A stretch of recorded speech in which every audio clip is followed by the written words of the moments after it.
animado, fortalecido para essa semana muito especial que o Senhor está abrindo na sua vida. Esse é o terceiro dia do outono e essa é a estação mais linda do Rio de Janeiro. Claro que o verão é maravilhoso, o inverno também, a primavera é linda, mas o Rio de Janeiro é muito especial no outono. É lindo. Os dias são lindos, os dias são claros, o céu é mais azul, a temperatura é amena. Então é um tempo muito especial que Deus preparou para você. E é um tempo de você crescer espiritualmente, é um tempo de entender a vontade de Deus na sua vida. E a vontade de Deus, ela é revelada claramente. Me impressiona o Senhor inspirar o apóstolo João a dizer: quem não temerá o teu santo nome? Quem não te glorificará? Então, quem não teme o nome do Senhor? Quem não glorifica o nome do Senhor? Os cegos e os surdos, espiritualmente falando, não conseguem glorificar o Senhor. Eles estão sempre prisioneiros numa falta de perspectiva. Mas quando uma pessoa é curada da sua cegueira espiritual, da sua surdez espiritual, a vida é uma grande aventura. Todos os dias são novidades impressionantes, revelações maravilhosas. Isso é simplesmente muito especial. Que bom que estamos aqui. É um tempo de guerra, é um tempo de muita violência no mundo, é um tempo extremamente complicado na terra, não para nós que entendemos a razão de estarmos aqui nesse momento da vida. Entendemos essa razão. Então não temos essa esperança como o mundo tem, nem estamos aguardando o céu na terra, porque já estamos vivendo nessa dimensão e realizamos as promessas de Deus todos os dias. Nesse tempo da nossa vida, nós estamos muito definidos, determinados a entender o que significa ser uma igreja de verdade. Igreja é um assunto que, desde que mundo é mundo, há uma compreensão muito clara disso. Lá nos primórdios, o povo começou a reunir, congregar para buscar a presença do Senhor. Isso é uma igreja. Então, o que é importante a gente pensar é que, de repente, a maior parte das pessoas não entendem ainda o significado de ser uma igreja. O que significa isso? É o prédio, é o endereço, é o conjunto de doutrinas, é a forma de cultuar. E aí começa uma disputa no mundo, dizer assim, o culto é melhor aqui, o culto é melhor ali, o prédio é melhor ali, a estrutura é melhor ali. E as pessoas começam a discutir sobre esses assuntos, o conjunto de doutrinas é mais acertado aqui, mais ajustado ali. Nada disso significa ser igreja de verdade. Então nós estamos procurando essa resposta, procurando entender essa resposta e viver profundamente essa realidade na nossa vida. Hoje, nessa manhã, o Senhor quer nos falar sobre isso, e o texto que a gente vai estudar juntos aqui está lá em Apocalipse, no capítulo 3. Apocalipse capítulo 3, a partir do verso 1. Abra sua Bíblia, nós vamos projetar aqui também na TV. Você com a sua Bíblia aberta aí, ou na sua Bíblia física, ou no seu tablet, no seu smartphone, você pode acompanhar a leitura e usar as vistas para enxergar a palavra de Deus. Mas eu vou ler em voz alta, para que ela também possa acessar o teu coração através do teu ouvido. Nós vamos então ajudar você a compreender a palavra de Deus. É Apocalipse, tá? Não é Lucas, é Apocalipse. Isso, capítulo 3, verso 1. Vamos colocar, ok, abrimos a Bíblia aí, põe a mão no seu coração e vamos orar.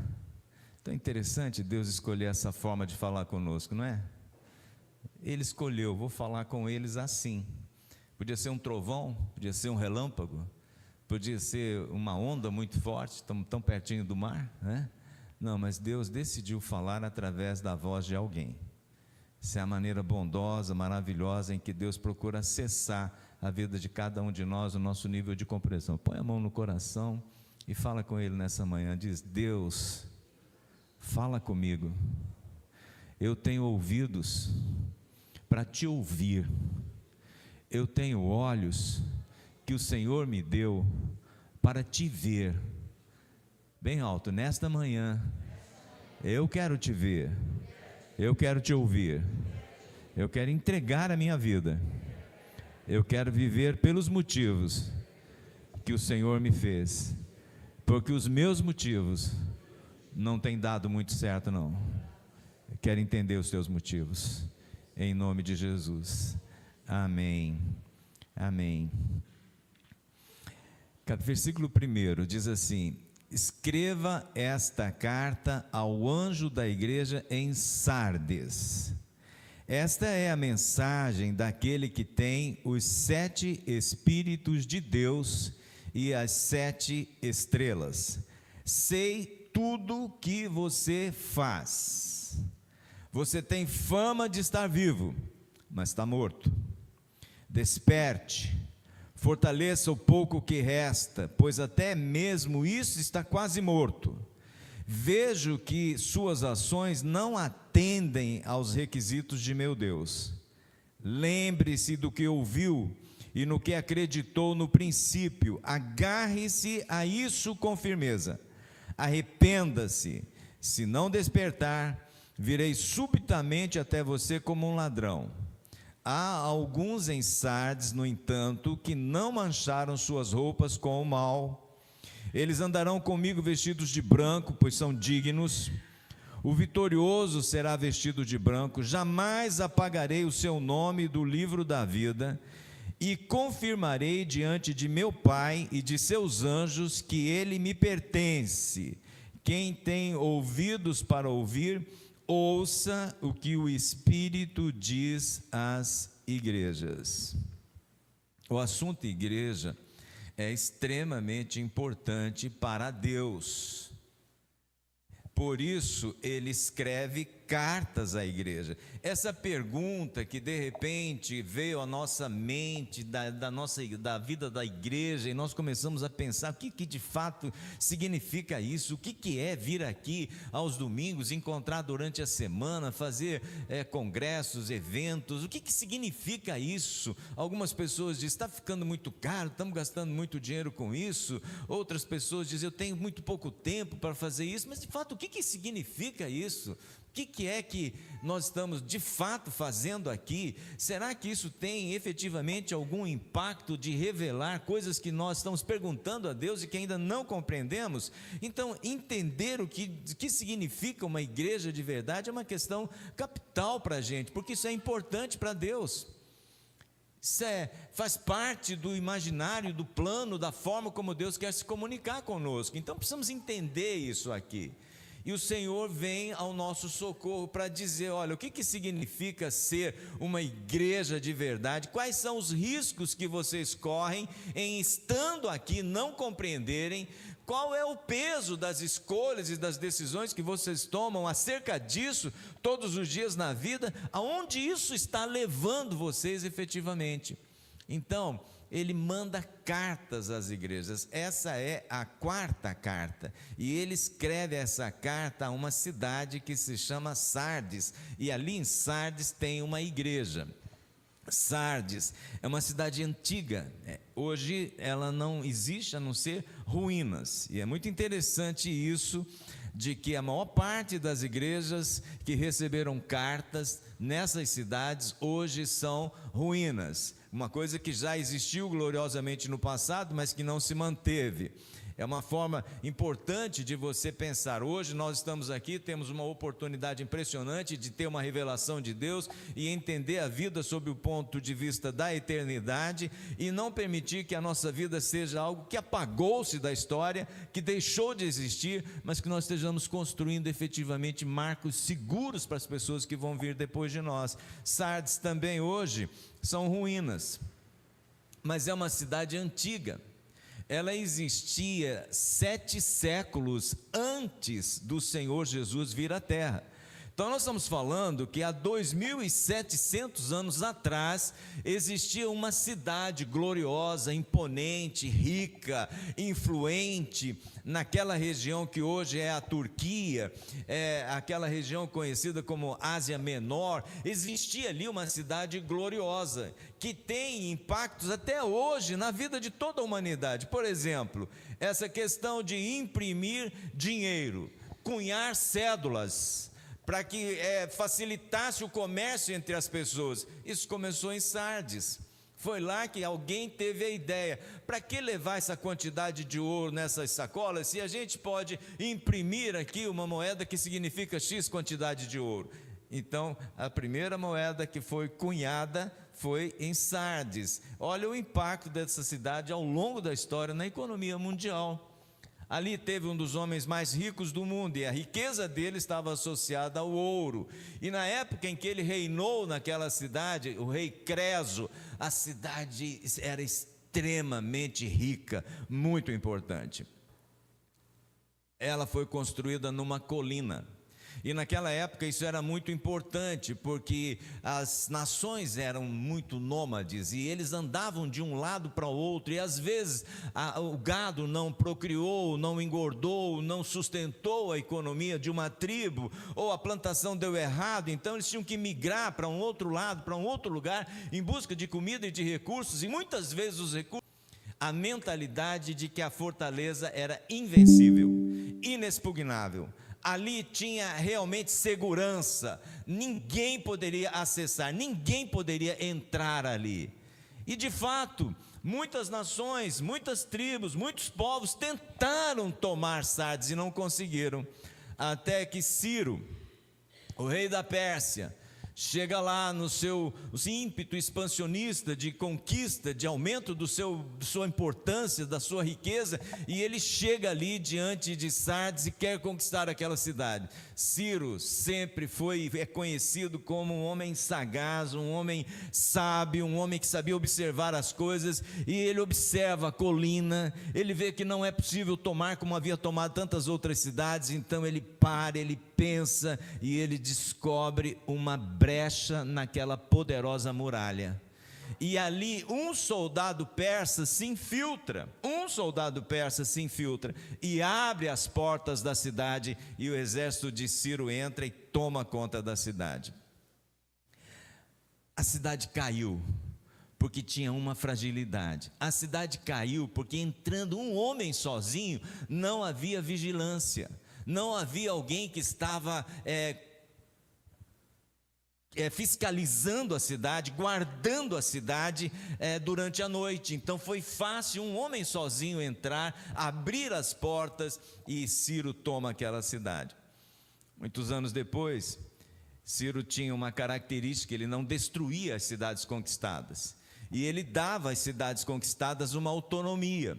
Elas podiam continuar tendo seu estilo de vida. Ele não destruía as coisas que ele tomava, mas cobrava os impostos, e eles se tornaram então tributários do Império Persa, e fazia parte então daquele domínio. Ciro passou, preste atenção, todo poder terreno vai passar um dia. Aquele que é hoje não será nos próximos dias. Essa é uma rotina, uma coisa que acontece em toda a terra. Por isso, não tenha medo, não se apavore, não se angustie com as dificuldades do tempo presente. Essas dificuldades não podem ser comparadas com a glória que será revelada em cada um de nós. Por isso, a palavra do Senhor sempre é uma palavra de olhar para Jesus, o autor e consumador da nossa fé, e cultivar todos os dias uma vida de alegria, uma vida de segurança, uma vida de certeza. Se nesse momento tem alguém te oprimindo, tem alguém te perseguindo, tem alguém te maltratando, é só você olhar para essa pessoa ou para essa situação e saber: o meu Deus é maior. Então Ciro dominou a cidade, manteve a cidade, e depois de um tempo Ciro passou, e a cidade voltou a ser orgulhosa, voltou a ser soberba, voltou a confiar nos seus próprios recursos. E depois de algum tempo, então, Antíoco Epifânio, um poderoso soldado romano, ele invade aquela cidade. E qual é o recurso que ele usa para invadir a cidade, que tinha muralhas fortes, que estava numa colina? Ele simplesmente manda que um dos seus soldados escale a fortaleza.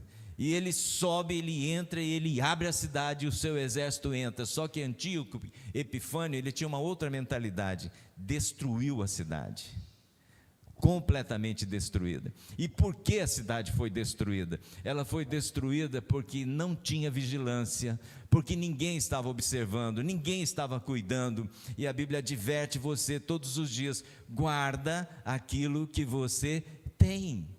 Como é que eu posso guardar aquilo que eu tenho? Com um coração agradecido, não colocando naquilo que eu tenho a minha segurança, mas reconhecendo que aquilo que eu tenho veio de Deus e por isso eu sou agradecido.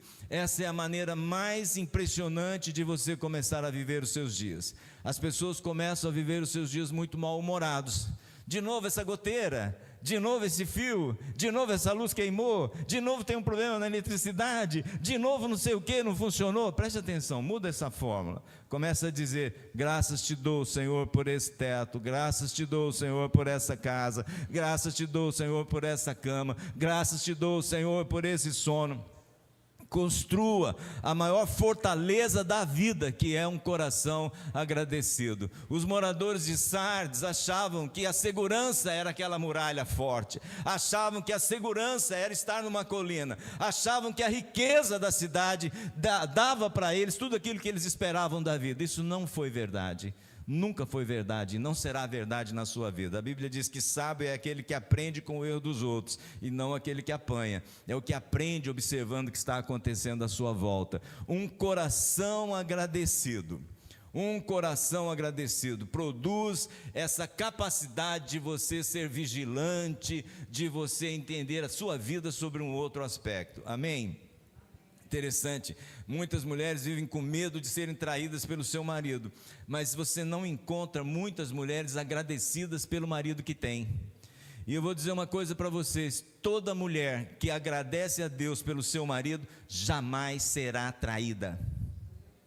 É você olhar para esse marido e dizer: é de Deus esse homem, mesmo que seja profeticamente, mesmo que seja profetizando.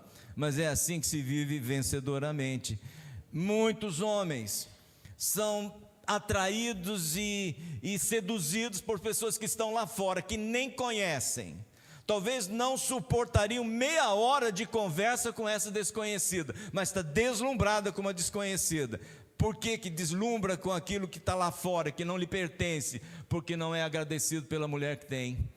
Olha que coisa impressionante, você acordar e dizer assim: meu Deus, é tua filha, o Senhor confiou ela para mim, deixa eu cuidar dela direitinho, deixa eu amar essa mulher com toda a força. É assim que você constrói vitória na sua vida. Não é fazendo das coisas materiais uma segurança, mas é fazendo da relação com Deus uma segurança. Essa é uma das coisas que você aprende com essa cidade. Sardes, um dos significados dela é remanescente. Guarda esse significado, ele é importante para você. Remanescente. Então essa ali tinha uma igreja, e o Senhor manda uma carta para essa igreja. Ele está falando com o João. João está recebendo um recado diretamente de Jesus, e o recado é: João, escreve uma carta ao anjo que está na igreja em Sardes. Anjo é um ser espiritual. Um ser espiritual não é visto. Então é claro que aqui não é um ser espiritual, óbvio, porque esse anjo aqui está localizado, ele está em Sardes, e ele está à frente da igreja. Ele vai receber o recado e ele vai transmitir o recado. Isso é tão importante para mim e para você, porque esses homens e mulheres que Deus coloca e levanta à frente de uma igreja, a Bíblia os chama de anjos. Eles são perfeitos? Não são. Eles são especiais? Não são. A questão é que o céu definiu, é um anjo. E o que o anjo faz? Anjo traz recados de Deus. Anjo cumpre missões de Deus na nossa vida. Então esta pessoa que está à frente, isso é importante até para você também agradecer a Deus pelo pastor que você tem, pela pastora que você tem, pelo líder da sua célula, pelo pastor da sua casa, que é o seu marido. Então aprender a agradecer a Deus por esses movimentos que ele faz. É um anjo, é assim que Deus o considera. A esse anjo que está cuidando da igreja em Sardes, eu vou mandar uma carta para ele, entrega essa carta a ele. Quando esse anjo receber essa carta, o que ele faz com essa carta? Ele lê, aprende, entende e ensina a sua igreja o conteúdo daquela carta. Esse era o propósito da carta escrita por Jesus. Ele traz essa informação.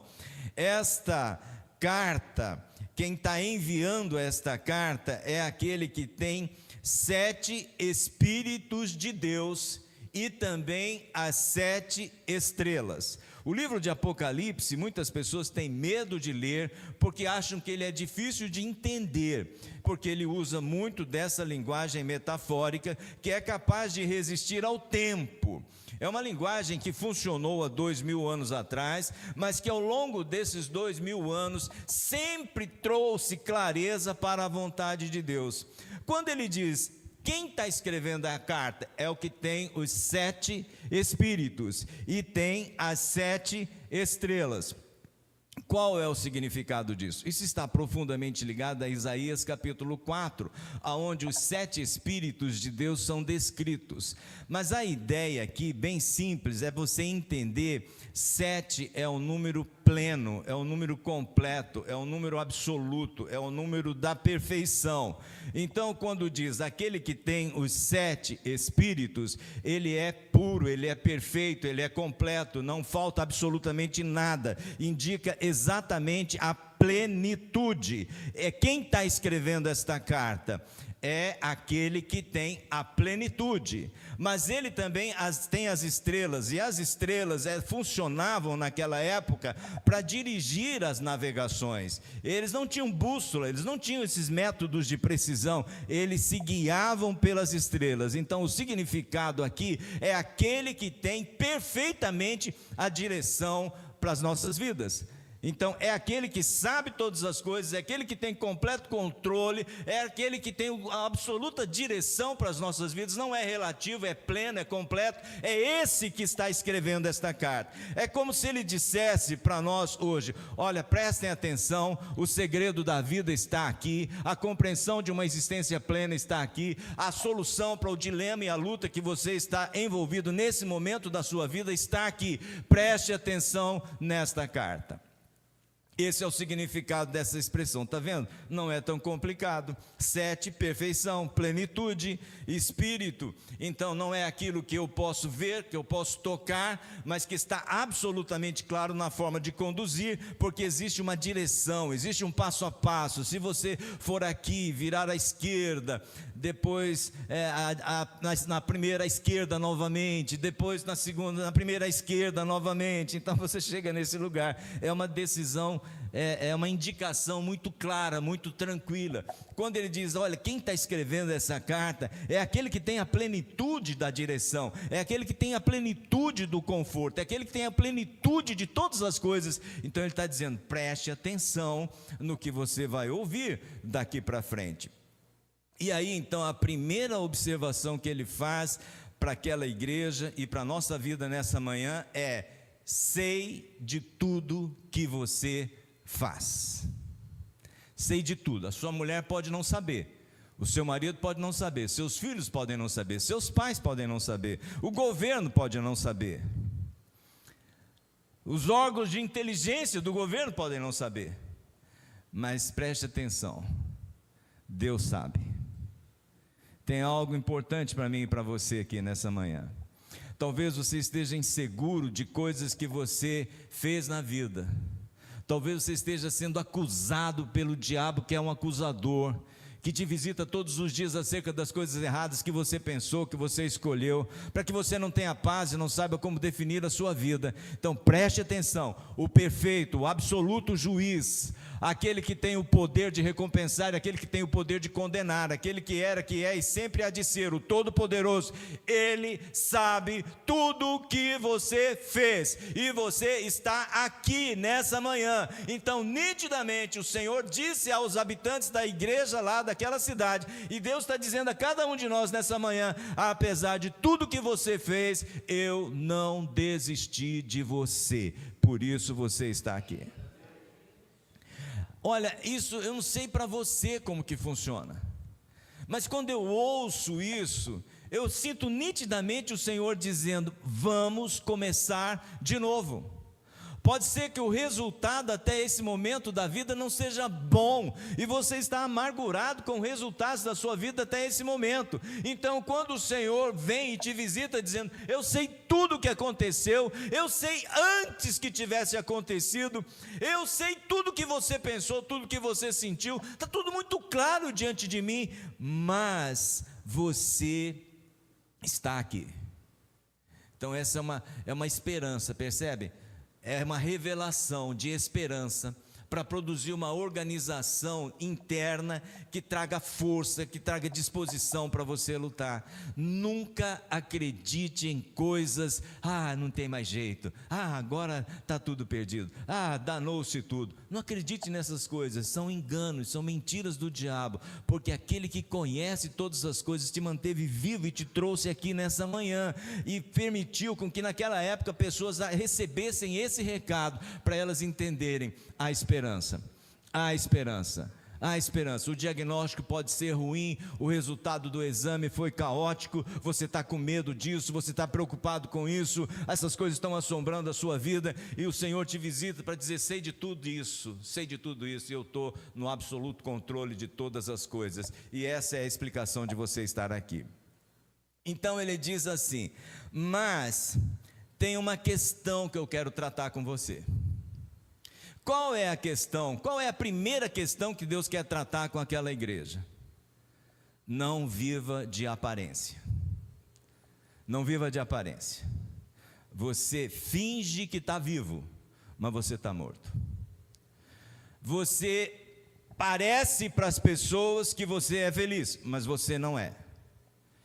Parece para as pessoas que você é vencedor, mas você não é.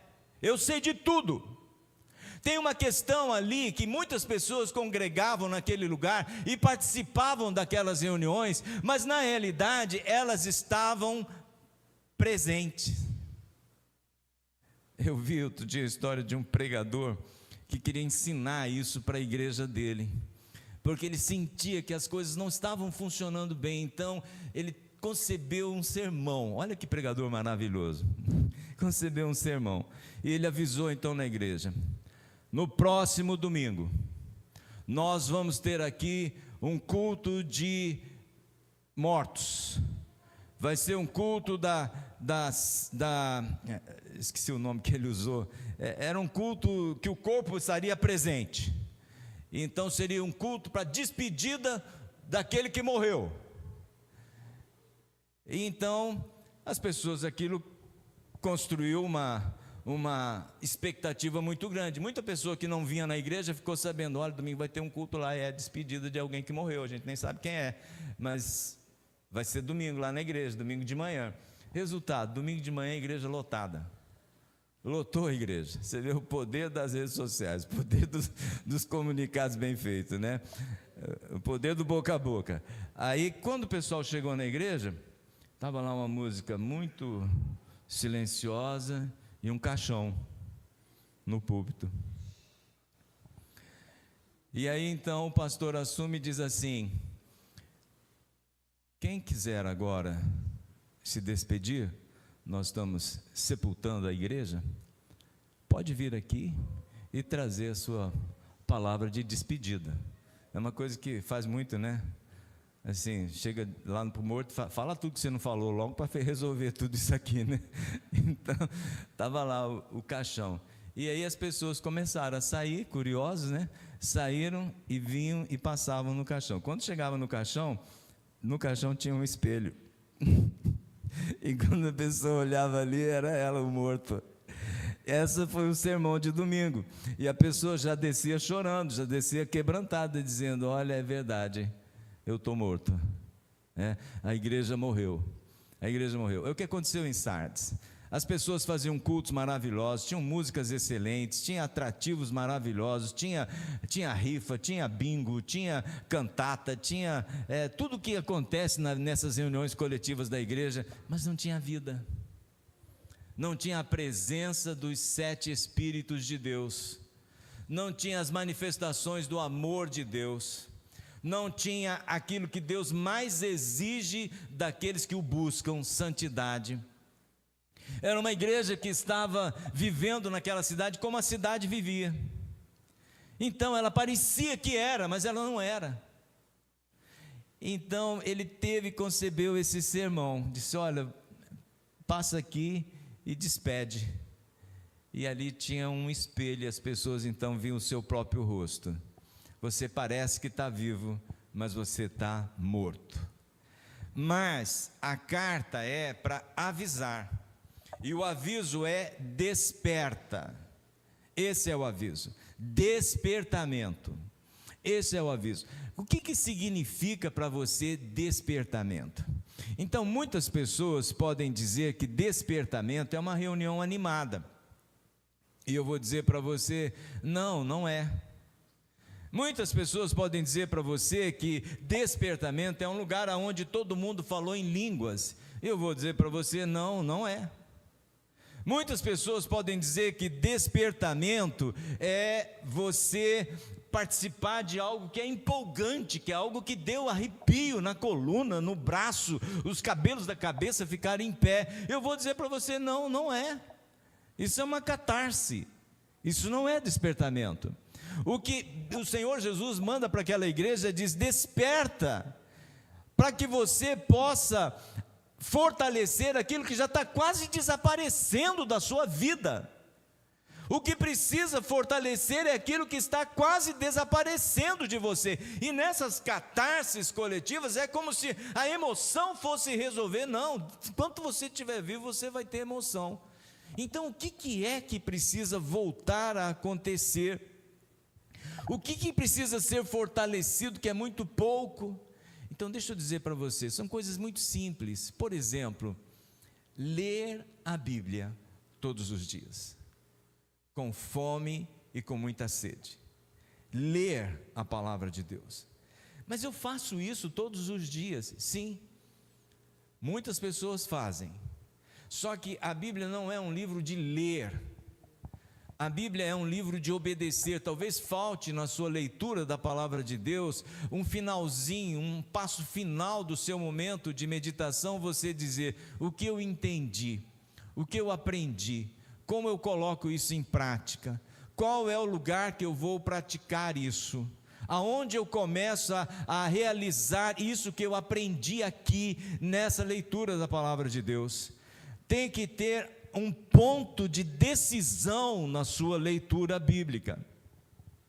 Tem que ter esse ponto em que você reconhece: isso é voz de Deus e eu preciso viver. Falta esse momento especial. Então, muita gente lê, mas é como se cumprisse um voto religioso, mas não traz nenhuma mudança. Sai dali daquele momento da leitura e continua sendo a mesma pessoa. E a Bíblia não pode ser isso na nossa vida. Ela é o pão que mata a nossa fome, ela é a fonte que responde nossas perguntas, ela é o remédio que cura as nossas doenças, ela é a resposta para as perguntas que nós não temos as respostas. A Bíblia é uma solução e ela tem que ser vista dessa forma na nossa vida. Me aproximar da palavra de Deus com temor e com tremor, me aproximar da palavra de Deus com um desejo: gente, eu preciso ler a palavra, eu quero estar com meu Deus, eu quero ouvir a sua voz. Isso tem faltado, isso está quase morto na vida das pessoas. Aí elas dependem de alguém que vai fazer isso por ela, e na relação com Deus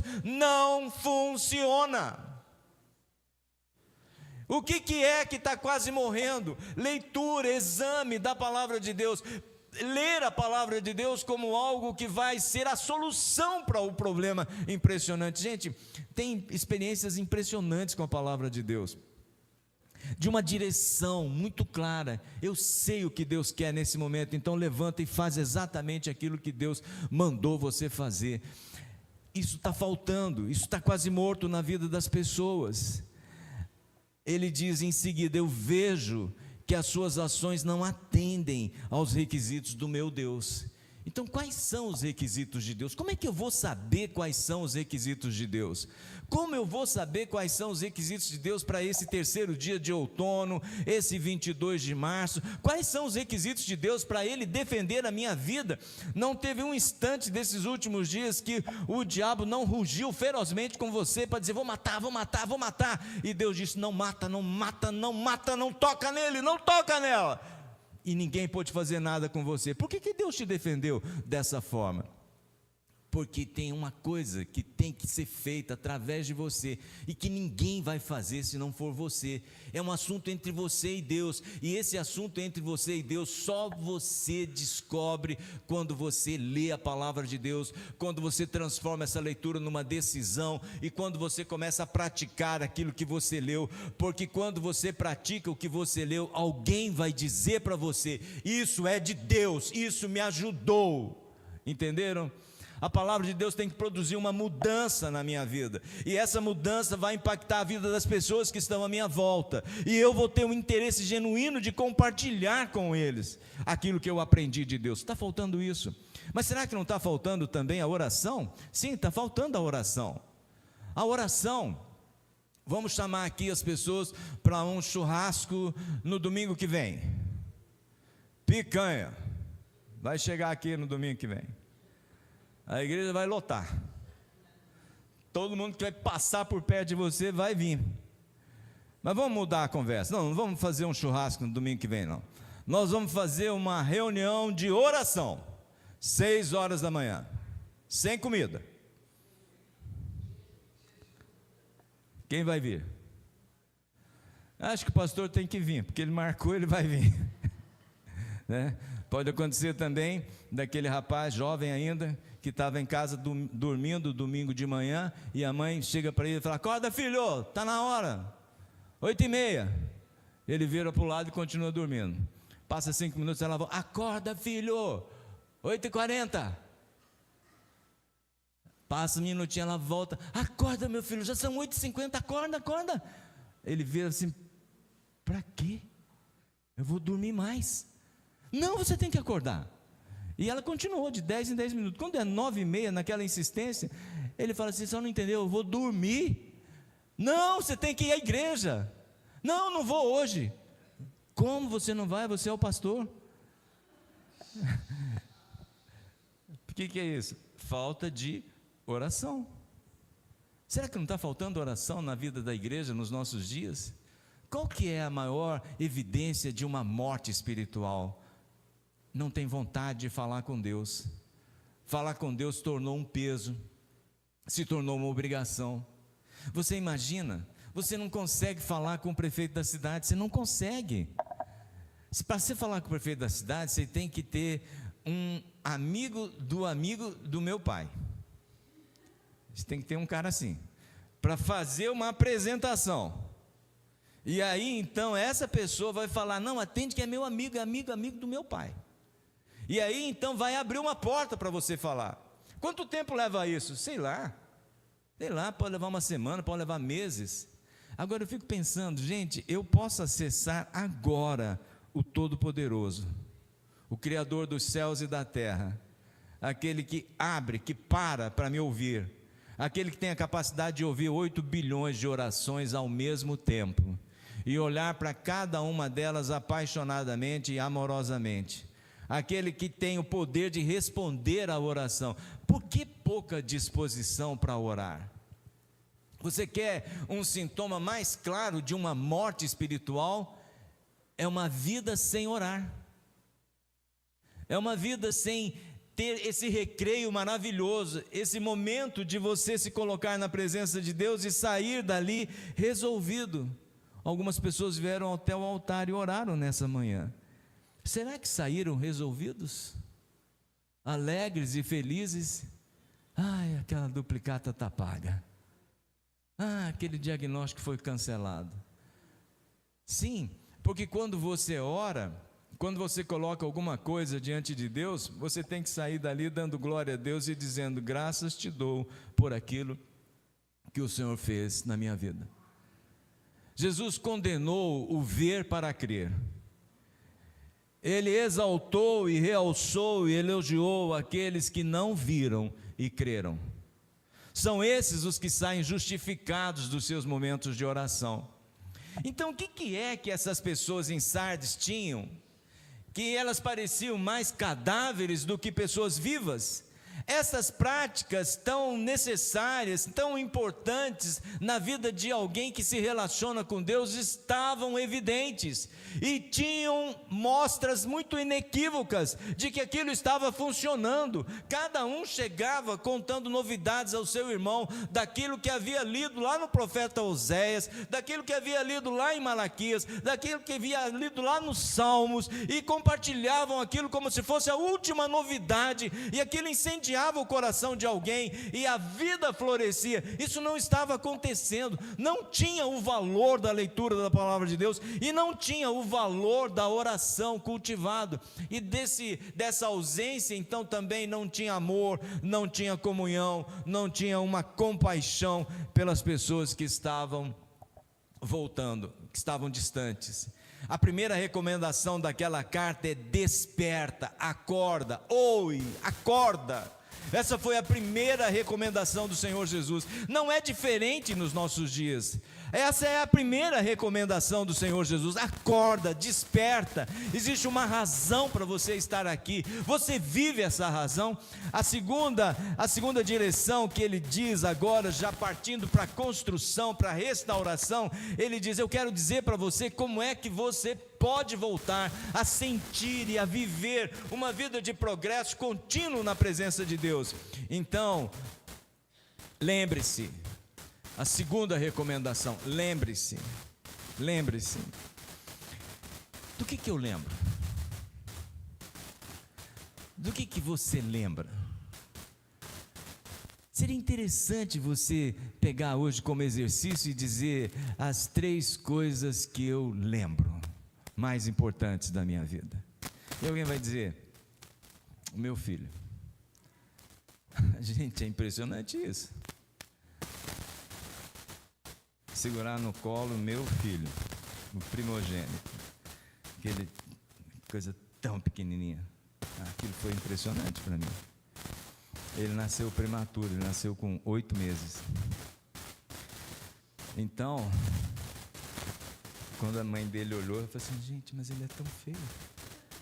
Eu peguei ele na mesma hora, eu falei assim: mas meu filho, ele é lindo. É uma emoção grande. Alguém pode dizer assim: a emoção maior que eu tive na minha vida foi segurar no colo meu primeiro filho. Eu estava conversando com uma pessoa e disse assim: qual a coisa mais importante que você lembra? Aí ele disse: o dia que eu casei. É uma emoção incrível. Mas e para aquele que já casou 7 vezes? Qual o significado do dia do casamento? Então, é uma alegria circunstancial. Para alguns é, para outros não. Qual é a coisa que te faz lembrar, que impacta a sua vida? Então, a primeira recomendação é: está em tempo, acorda. Acorda. Bom, acordei, o que eu tenho que fazer? Leia a Bíblia e ore. São as atividades mais importantes para você fazer e começar a cultivar uma vida. Mas tá bom, então eu quero fazer. Aí você entrou no ciclo de restauração da vida, do despertamento. Então, a primeira lugar que você tem que fazer é lembrar. E eu fico pensando, gente, essa é uma das chaves das encrencas que a gente vive nos dias atuais. Que dia você conheceu Jesus? Qual foi o dia? Imagina para uma criança que foi criada na igreja. Que dia você conheceu Jesus? Assim, eu conheci uma pessoa E eu sempre pensei muito nisso, que dia que eu conheci Jesus. E eu estava conversando sobre isso e ela pensou assim, ela disse para mim, sabe de uma coisa?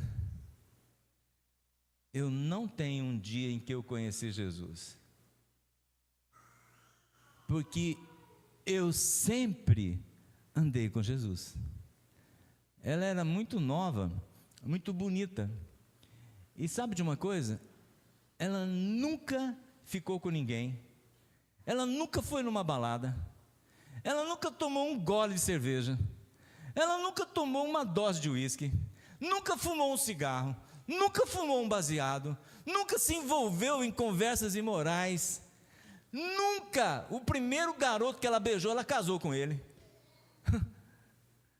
Ela sempre conheceu Jesus. Gente, essa é uma história incrível.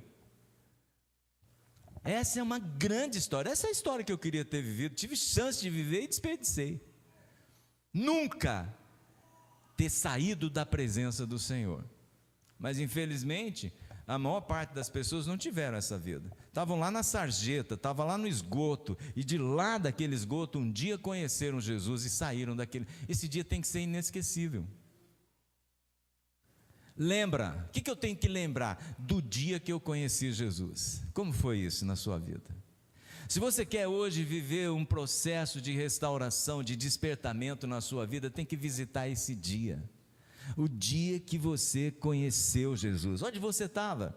Que roupa você estava usando? Como foi que Deus te acessou? Qual foi a palavra? Qual foi a revelação? O que acendeu no seu coração? Qual a decisão que você tomou ali naquele lugar que nunca mais você recuou? Lembra do dia que você ouviu? O que foi que você ouviu? Gente, isso é muito importante na nossa vida. Ah, mas eu nunca tive esse dia. Graças a Deus você está aqui. Marca esse dia. Esse é o dia. Eu estou ouvindo a palavra de Deus. Esse pastor não está falando nada dele, ele está falando o que está escrito. Então esse é o dia, esse é o meu dia. Eu vou entregar minha vida a Jesus hoje. E deixa eu te dizer uma coisa: se você entregar a sua vida a Jesus hoje, nesta manhã, nesse lugar, a sua vida não é mais sua, ela pertence a Jesus. Você não é mais dono de você, você não manda mais em você. Agora quem manda em você é Jesus, Ele é o dono. E essa é a experiência maravilhosa de segurança no meio de um mundo em guerra, no meio de um mundo perturbado, no meio de tanta aflição. Eu sei que a minha vida não me pertence, mas eu entreguei ela a Jesus. E todas as vezes que eu lembro nesse dia, ainda que vivendo um momento muito agudo e muito complicado, eu sei que o Senhor está aqui dentro de mim, sustentando e cuidando da minha vida. Quando Jesus disse: lembra do que você ouviu, lembra do que você acreditou, lembra como foi que você transferiu uma vida ruim, sofrida, inútil, você entregou nas minhas mãos, lembra disso e agarre-se a essa lembrança com firmeza. É como se você dissesse: daqui eu não volto mais, é de hoje para frente, não tem recuo, não tem retrocesso, é avançar. A maior parte das pessoas estão marcando o mesmo passo, sabe?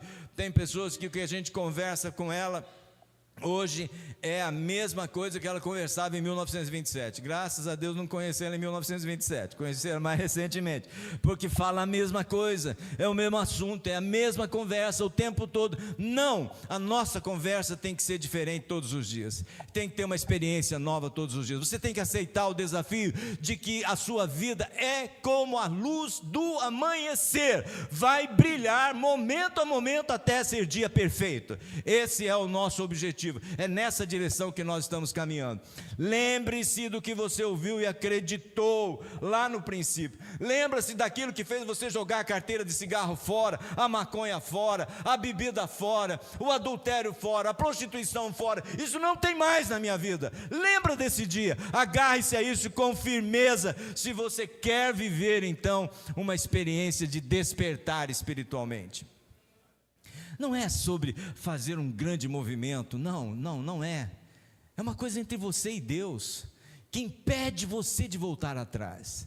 Então a segunda questão é: lembre-se, construa memórias positivas na sua vida. Graças te dou pela revisão de vidas que eu fui, graças te dou por aquela célula que eu estava e que o Senhor falou comigo, graças te dou por aquele culto que eu participei, graças te dou por quando eu li o livro de Provérbios pela segunda vez, pela terceira vez. Começa a construir memórias ligadas a Deus na sua vida, e não essas memórias de coisas que você viveu que já nem vive mais.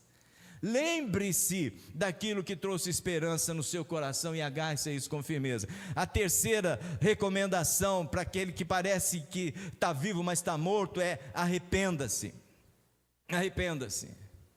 Domingo que vem é o dia do arrependimento. Por que tem o dia do arrependimento na igreja? Porque, sabe, gente, não pode continuar sendo como está sendo. Não podemos continuar assim. Tem que continuar uma vida realmente que entre nesse ciclo de melhoria contínua. Da sua mulher dizer para você: mas nem te conheço mais, porque hoje você é uma bênção. Tem que ser assim, gente. Amém? Nem estou te conhecendo. Você é tão chato. Agora você é tão alegre, tão feliz. O marido dizer para a mulher: nem te conheço, você parecia sua mãe, mas hoje você é uma santa. Mudou, nós não temos mais as raízes do mundo na nossa vida, a nossa raiz está no Senhor, e nós estamos mudando todos os dias, amém? Como que a gente muda todos os dias? Qual que é o processo de mudança contínua na vida? Chama-se arrependimento. Arrependimento é uma dor profunda, é um desespero. Não existe arrependimento sem dor. Não existe arrependimento sem desespero. A consciência de que eu pequei.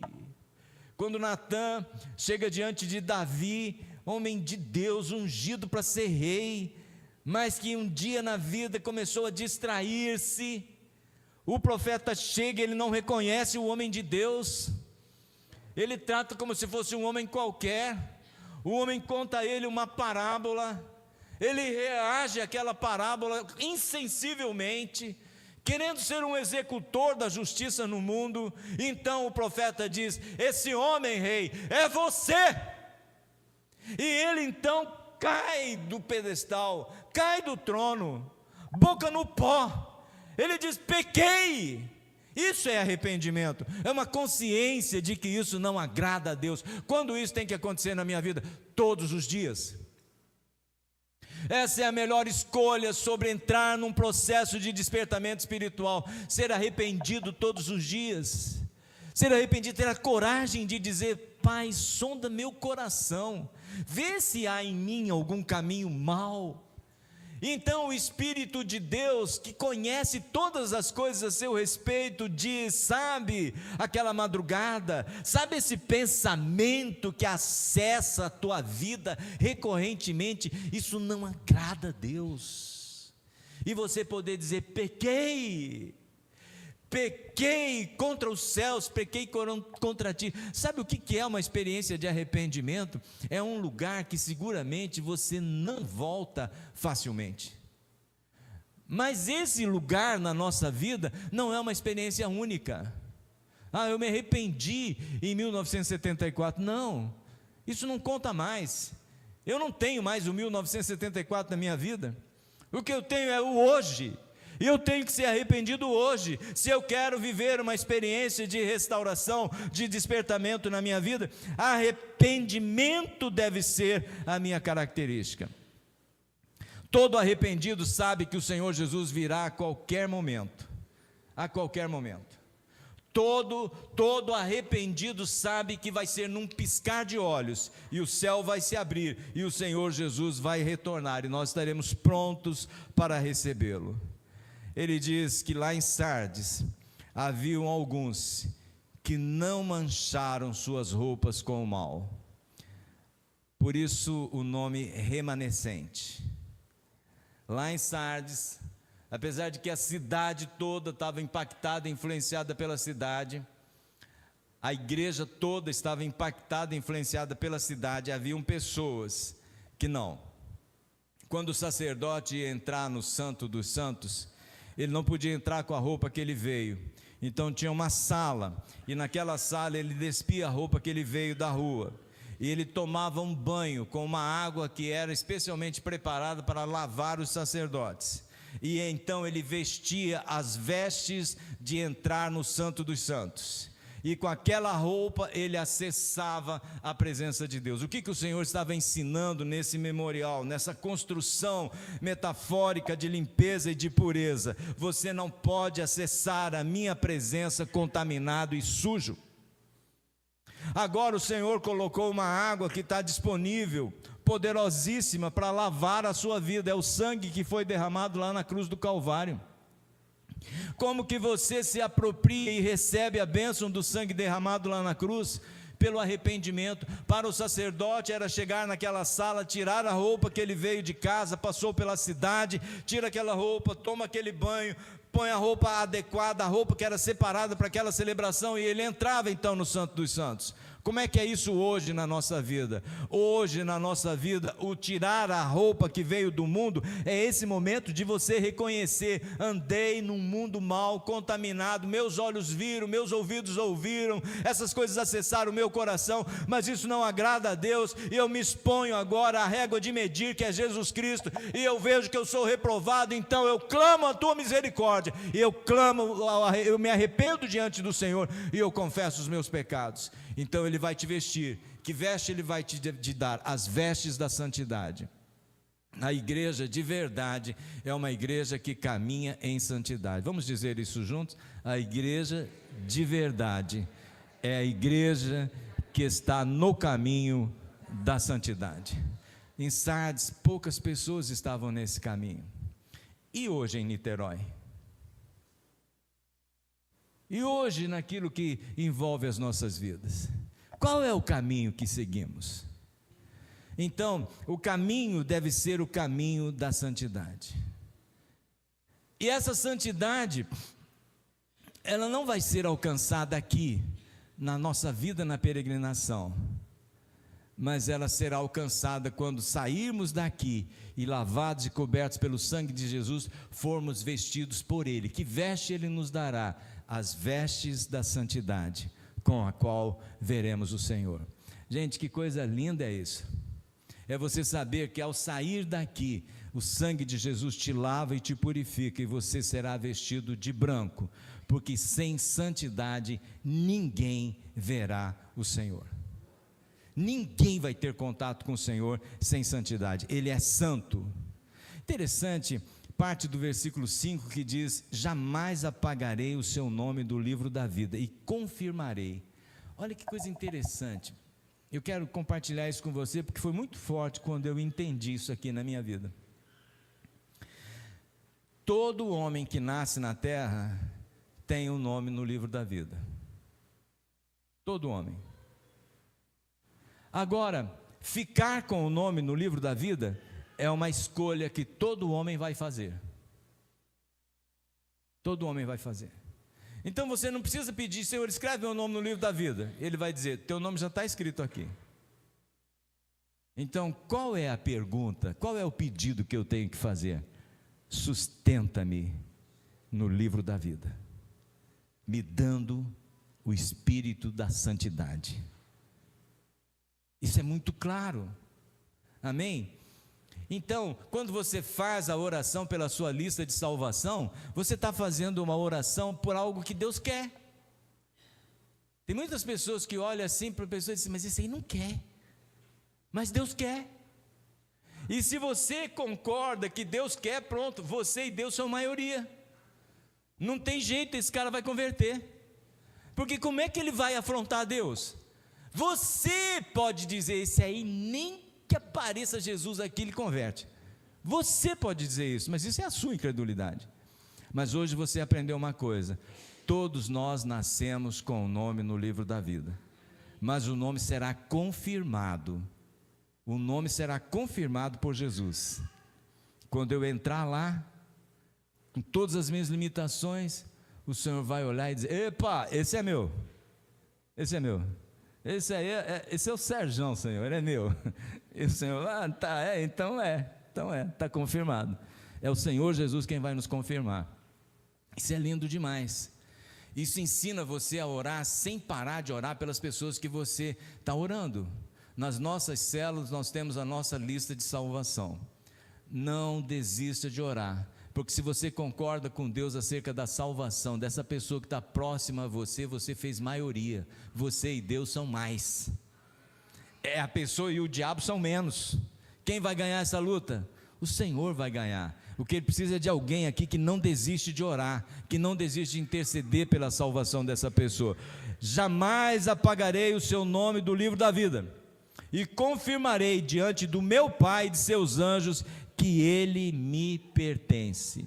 Eu creio que essa é um dos ensinos mais preciosos hoje, você entender que o que ficou para você fazer depois do dia da salvação aqui na terra é ser o elo que liga pessoas perdidas a esse amor do Pai que não quer que ninguém se perca e todos sejam salvos. Ele termina a carta a Sardes dizendo: quem tem ouvidos para ouvir, ouça o que o Espírito diz à igreja. Eu estava pensando assim, o que nós temos em Niterói parecido com Sardes? Interessante, né? Olha só, a gente não está numa colina, a gente está no nível do mar, então isso aí a gente não tem. Mas eu descobri uma semelhança. Sardes era uma cidade orgulhosa porque ela havia sido capital da Lídia. Repete comigo: havia sido, não era mais. Niterói foi a capital do estado da Guanabara, não é mais, mas acha que é. Essa é a influência do mundo. Então, esse achar que é o que não é, esse achar que é o que não é, nos identifica com Sardes. Sabe uma outra coisa interessante?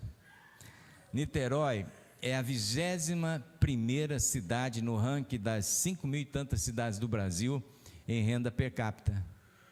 Olha só, a 21ª. Ela é a 12ª cidade do Brasil no IDH, no Índice de Qualidade de Vida. Ela está entre as 9 melhores cidades do Brasil para montar negócios. Eu fiquei pensando, por que esse povo não monta negócio nessa cidade? Ela está entre as 9 melhores cidades do Brasil para montar negócio. É o ambiente mais apropriado para montar negócios. Entre as 10, ela é a 9ª. Todas essas características nos tornam parecido com Sardes, sim ou não? Sim.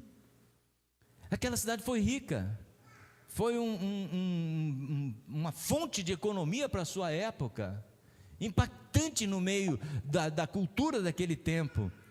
E lá tinha uma igreja, e essa igreja parecia que estava viva, mas na realidade estava morta. Nós temos uma quantidade impressionante de gente convertida em Niterói, mas não fazemos muita diferença na cidade. Ainda continua tendo pecado, corrupção, mentira, desonestidade na cidade. E quando nós vivemos como igreja, a cidade é impactada. O que está errado hoje é que nós somos impactados pela cidade. Por isso o Senhor disse: vocês têm tanto orgulho dessas muralhas, na realidade, se vocês não vigiarem, vocês vão cair. E eles não vigiaram. Deixa eu te contar umas outras coisas interessantes sobre a cidade que nós vivemos. Os 3 momentos mais grandiosos do Evangelho no Brasil estão ligados a Niterói. Os 3 momentos mais impactantes do Evangelho no Brasil estão ligados à cidade de Niterói. Primeiro movimento, na época da Revolução, o presidente João Batista Figueiredo, ele manda buscar aqui em Niterói um pastor, e leva esse pastor ao Palácio do Planalto e diz: você faz uma coisa tão importante no Brasil, que você precisa de voz no Brasil. E deu a esse pastor um canal de TV aberta. Deu.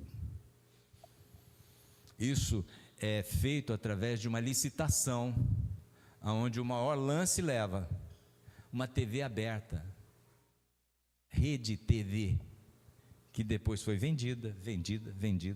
Nem sei por onde anda hoje, mas ela foi dada a um pastor. Onde estava esse pastor? Em Niterói. Um grande homem de Deus, que pregou no Brasil inteiro, Nilson do Amaral Fanini. Aqui na igreja tem pessoas que foram batizadas por ele. Está vendo? Um presidente chamou e disse: o que você faz é muito importante, eu quero te dar voz. Deu uma TV. Teve um momento na história do evangelho no Brasil, assim, sempre foi muito dividido, pentecostal de um lado, históricos do outro, sempre foi muito dividido, nem se comunicavam, liam a mesma Bíblia, eram dirigidos pelo mesmo Espírito, mas não se falavam. Pentecostal não é de Deus. Os históricos, isso é tudo caído, tudo contaminado, tudo perdido, pecador, se julgavam uns aos outros e todo mundo muito distante. De repente surgiu uma pessoa no Brasil que uniu todo mundo, de repente, do nada. Tinha uma briga numa Assembleia de Deus lá no Rio Grande do Norte, a igreja ia dividir. Não, mas antes de dividir, vamos chamar alguém aqui para dar uns conselhos. Aí essa igreja lá no Rio Grande do Norte vinha aqui em Niterói e buscava quem? Um pastor que estava aqui, e ele ia lá e pacificava a igreja. Mas de repente é uma igreja batista lá no Rio Grande do Sul que estão brigando, lá o diácono brigou com o pastor, querem dividir a igreja, vão sair um para cada lado, está toda uma brigaiada danada. Não, mas antes de dividir, não é bom que uma igreja divida, vamos chamar alguém que dê conselho para a igreja. Vinham aqui em Niterói e buscava esse pastor. Esse pastor pregava na pentecostal, pregava nos históricos. Ele uniu o mundo evangélico no Brasil inteiro. Nunca aconteceu isso. Caio Fábio, ele uniu todo mundo, Niterói. Depois aconteceu um negócio interessante, o evangelho sendo pregado para homens de negócios e profissionais liberais. De repente um movimento acontece no Brasil, e reúnem milhares de homens de negócios, e a palavra é pregada, e muitos homens de negócios estão se convertendo. Esse movimento surgiu lá nos Estados Unidos, e um pastor aqui, um empresário aqui, era empresário aqui em Niterói, ouviu isso, e ele foi lá, ele aprendeu a fazer, e ele trouxe para o Brasil, e ele uniu o Brasil inteiro, num movimento de evangelização que se chama Adonep. Hoje os evangélicos são importantes em Niterói, as igrejas evangélicas são muitas, e os cultos são cheios, mas tem alguma coisa que não está funcional, tem alguma coisa que não impacta a cidade. Então a carta de Sardes foi escrita para a igreja que está em Niterói, parece que está viva, mas está morta, e ela tem 3 mensagens: desperta, lembra e arrepende. Amém? Que hoje você seja visitado pelo poder de Deus, e que isso possa produzir uma mudança muito grande, começando lá na sua casa, porque tudo que vem da parte de Deus começa primeiro dentro da nossa casa. Vamos ficar em pé?